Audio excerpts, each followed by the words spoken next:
cette 10e édition des Mémoires de la mer, cap sur l'Amérique afin de rendre hommage au départ de la frégate Hermione le 18 avril. Un événement attendu depuis près de 20 ans.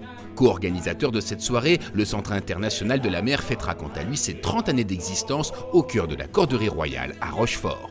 Et notre mission, c'est de diffuser la culture maritime. Donc les Mémoires de la mer participent pleinement de cet effort de diffusion. Et depuis quelques années, avec l'Hermione, nous couronnons un livre, un album de bande dessinée, un film documentaire et une chanson. Et pour célébrer cet événement, mettant chaque année à l'honneur le monde maritime, de nombreuses personnalités artistiques et littéraires s'étaient donné rendez-vous à Paris pour la remise des prix.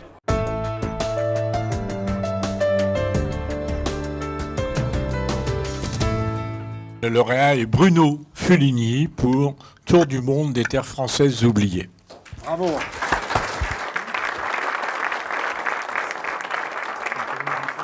C'est un livre plein de malice qui manie l'humour et la dérision et finalement pour arriver à une conclusion en quelques 150 pages de bonheur qui disent que la France est un grand pays maritime mais qu'on ne sait plus, mais qu'on va peut-être le redécouvrir. La France, c'est à la fois l'intérieur des terres, son côté paysan, terrien, des fois un peu buté, et puis cet horizon extraordinaire, cet infini français que représentent les mers et les océans, puisqu'au fond, n'importe quel caillou qui dépasse quelque part et qui n'appartient à personne est susceptible de devenir territoire français au même titre que n'importe quelle province française. Et c'est un récit formidable, très drôle, léger, enlevé, qui explore ce qu'on pourrait appeler les confettis de l'Empire. C'est-à-dire qu'il se trouve que la France règne sur de microscopiques îlots répartis partout dans le monde, qui ont tous une histoire très intéressante à raconter et que Bruno Fuligny raconte admirablement.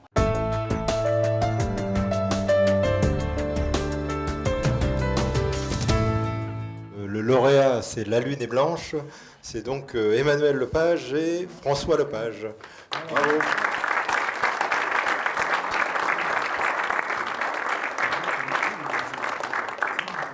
Cet album est remarquable pour plusieurs raisons. D'abord parce que c'est un très beau récit de voyage qui nous emmène vers le Grand Sud, vers l'Antarctique.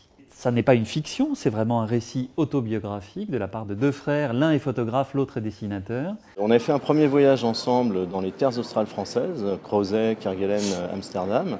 Et on avait envie, après ce voyage, où on n'avait pas travaillé vraiment ensemble, enfin on n'avait pas sorti d'ouvrage commun ensemble, on a eu envie de faire un livre tous les deux. Et le premier point remarquable, c'est la complémentarité de leurs deux talents. Il y a une manière d'agencer la photographie et le dessin qui est magnifique, je trouve.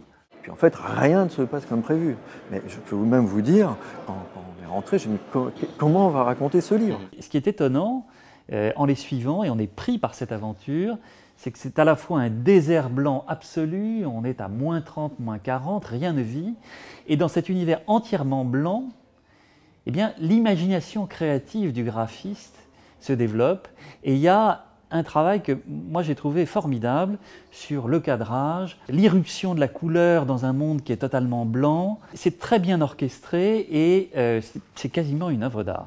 En marge de la cérémonie, John Crawford, vice-président de l'association Hermione Lafayette, est venu accompagné de la chorale des élèves du lycée français américain. Les élèves de l'école américaine ici ont voté il y a quelques années qui serait la personnalité qui personnaliserait au mieux cette amitié franco-américaine. Alors c'était l'unanimité pour Lafayette.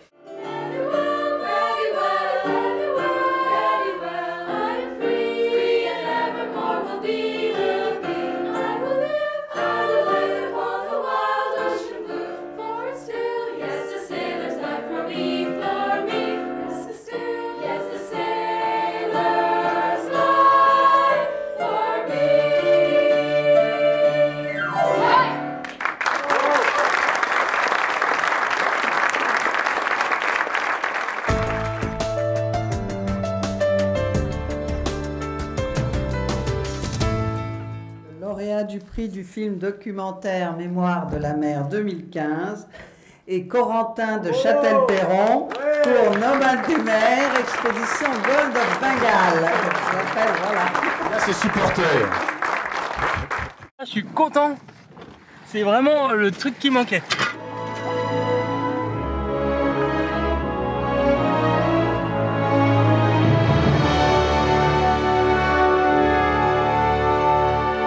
suis parti pour 6 mois naviguer dans le golfe du Bengale, d'île déserte en île déserte, comme un nomade des mers, avec presque rien. J'ai même pas assez de réserves pour boire et manger pendant tout le voyage.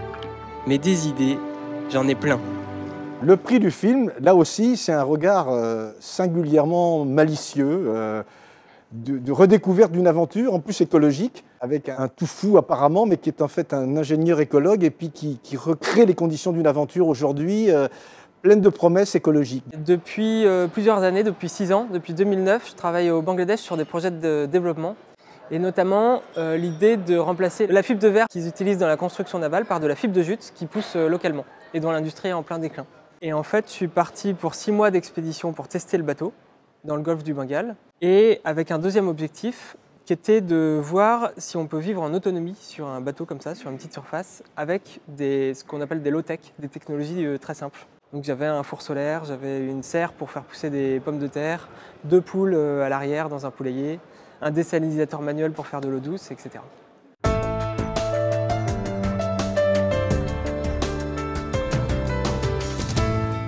Le prix du jury a été décerné au groupe Tir Narnog pour Sam's Gone Away, et ils sont, je crois, avec nous. Je les invite à venir nous rejoindre.